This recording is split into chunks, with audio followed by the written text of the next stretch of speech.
14th century, Christian monks climbed the towering peaks of Meteora in search of solitude and refuge.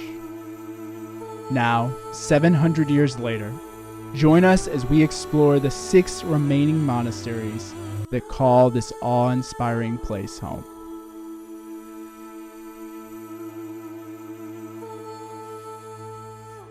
It is a beautiful morning here in Meteora. Made some coffee and just been enjoying it this morning. It's always good to get a nice slow morning. Just discuss things and just think about life a little bit more. It's so easy when we are traveling to just get sucked into what's the next thing, where are we going next? We got to book something, and I'm working, so what's the next thing I have to do for work? Just having some time to sit and reflect, I think, is really important. And I think that's what this space really is. We're going to go see monasteries where people have literally given up everything else in their life to be on top of a rock, right? Like literally pulling themselves out of the rest of society so they can think about things that are really important, and faith, and devote themselves to prayer and things like that. So I think just taking some time in this morning to do that respects this place.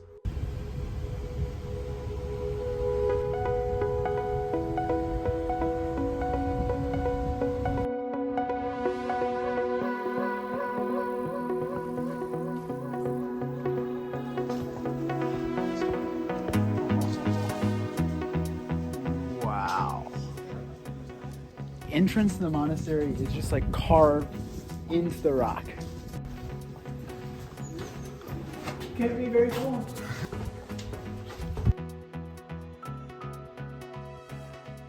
Entrance here points to one of the main functions of why these monasteries are up on these humongous cliffs.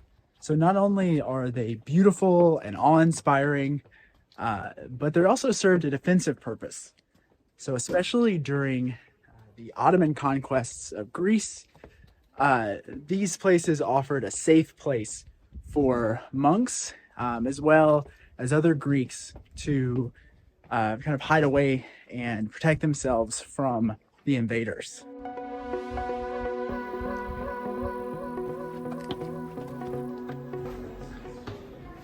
Were people that much shorter? I'm like 5'6". Okay, so if you wear pants or shorts, they provide a little cloth for free for you to wear.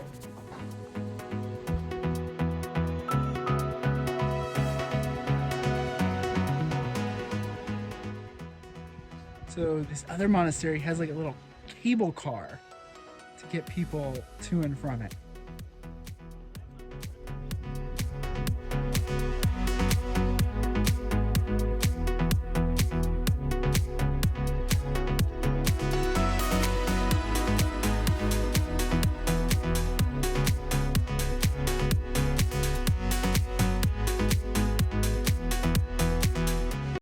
We're about to leave the monastery, but just wanted to tell you a little bit about the church. We're not able to film inside out of respect for the space, but it is absolutely beautiful. The walls and ceilings are covered in these murals depicting the history of the church, Christ's life, and the death of many martyrs. There's lots of gold and the murals, of course, and the architecture of the building is just stunning. To match the location.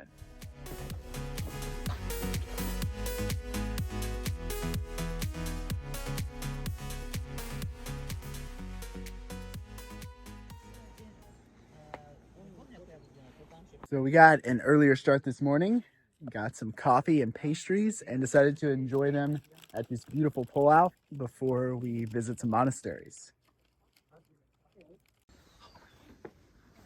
So the first monastery we're going to visit today is the Roussanou.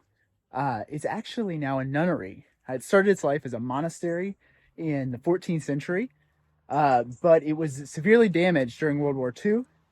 They rebuilt it, or at least parts of it, and it became a nunnery in 1988.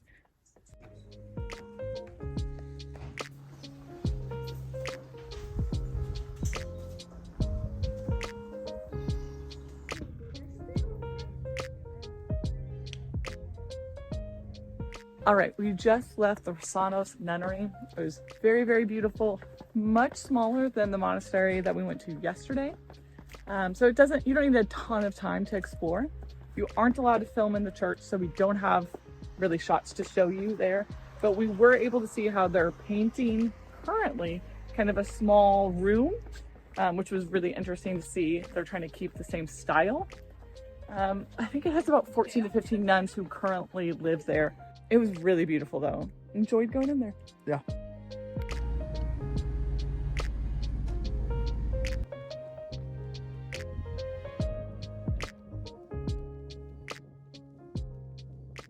Today we're going to the Varlaam monastery. We attempted to go yesterday. They closed a little early. We got a little salty about it. We're in better spirits today and excited to check it out. Yeah, so this monastery was built in the 16th century, although it's named for Varlaam, who was the original monk who climbed this rock and established a church in the 14th century. But that one fell into disrepair, and then they built a new monastery in the 16th century. It's the second largest here in Meteora, and it took them about 20 years to complete the monastery.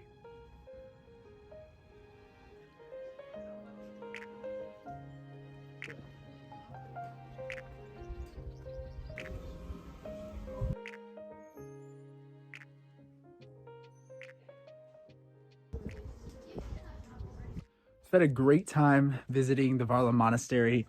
It's the second biggest, so it has room for a museum, some terraces to look out, and a beautiful church. There was this really kind monk who explained some of the frescoes to us, so that was a lot of fun. Bummed we couldn't show it to you, but none of the monasteries allow you to take video in the churches, which makes a lot of sense.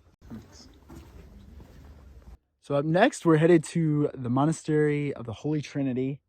It is the least visited of the monasteries here in Meteora, but it's also one of the most famous, and that's because it was the site of the 1980s James Bond film For Your Eyes Only.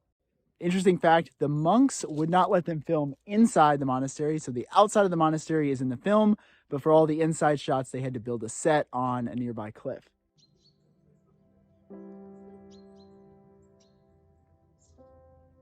Okay, we are starting our ascent to the Monastery of the Holy Trinity.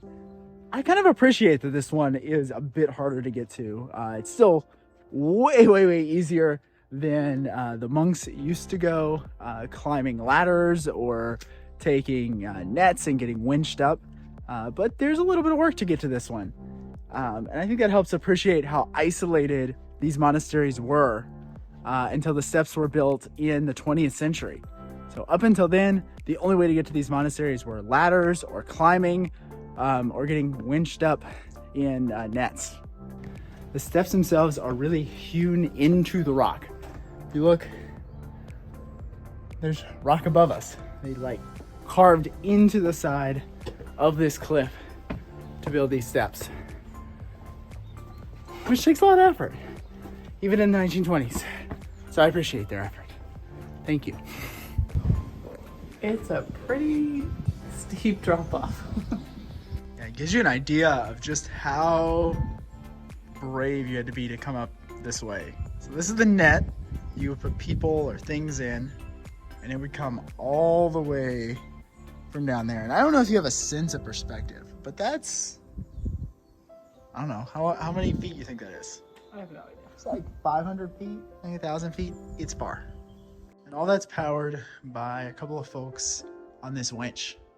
So there'd be a crossbar there and they would turn this to winch you up. And honestly, I don't see any kind of ratchet system. Maybe there was one. So if they let you go, it's not good. There's also this little sled. So they would, once they get you up here, kind of roll the sled out so that there'd be a little base for you to get out of the net. Although there's a pretty view of the town below. I don't think any of the other ones have had a view of the town.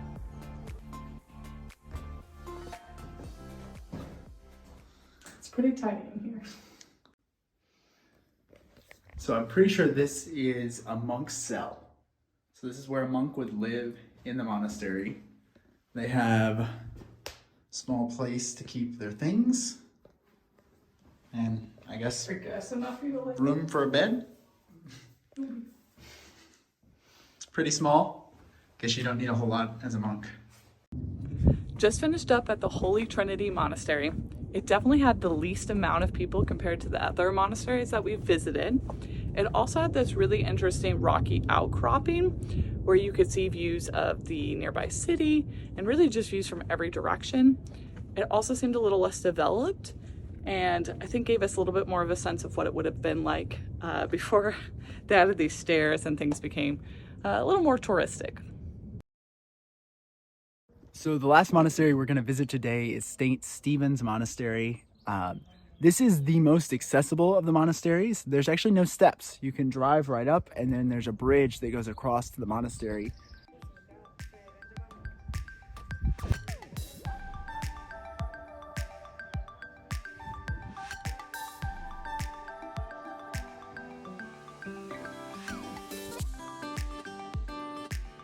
We made it to our last monastery of this trip, St. Nicholas. This is the first monastery you'll see as you're driving up from the towns below. And I think it's one of the lowest, if not the lowest. But the stairs to get up here are no joke. Probably because we just finished hiking. And we're in a hurry. Yeah, so we're probably not going to spend as much time here as we would have liked because we have to get to the airport down in Athens. But excited to see the last of the monasteries. I think so. Oh yeah. They're in the process of restoring. So you can see where there's like brighter patches. I think that's what they're gonna try to do so that you can see the original bright colors. So the full name of this monastery is St. Nicholas Anapathsus. Probably butchering the Greek. But it literally means St. Nicholas, the one who rescued you. There's some theories about why it got that name. But the one I found most compelling, and I think is possibly true, is it is the first monastery you encounter on your way up to Meteora, or the Meteoran monasteries. And so many pilgrims that were visiting the monasteries, this would be the first place that they would find and seek shelter in on their travels up to the other monasteries. Look at these caves just in the side. You see that? Yeah, you can see the ruins of another monastery on a nearby tower. That's just crazy how many monasteries were on these cliffs.